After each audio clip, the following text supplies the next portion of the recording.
ইয়াৰ বিহীন দুচকীয়া বাবে 16 বছৰ সম্পূৰ্ণ কৰিব লাগিব।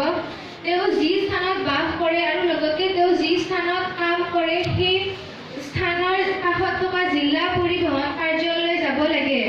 তেওঁ ফৰ্ম নম্বৰ 1 আৰু ফৰ্ম নম্বৰ 2 পূৰণ কৰিব লাগে।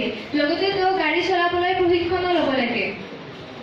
যান-বাহন নিয়ন্ত্ৰণৰ সমস্যাসমূহৰ সমাধানসমূহ হৈছে এনে ধৰণৰ।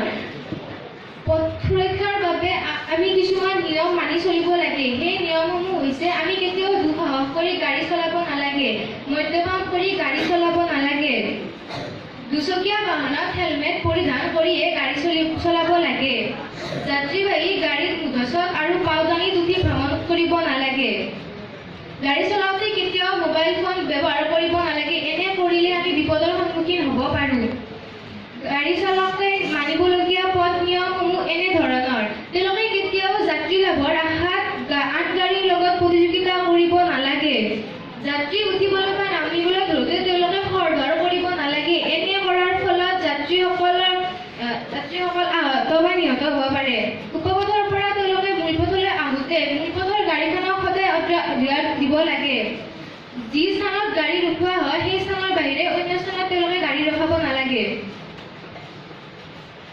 বাছ যাত্ৰীয়ে মানিবলগীয়া নিয়মসমূহ হৈছে তেওঁলোকে কেতিয়াও খৰখেদাকৈ গাড়ীত উঠিব নালাগে। এনে কৰিলে তেওঁলোকে বিপদৰ সন্মুখীন হ'ব পাৰে।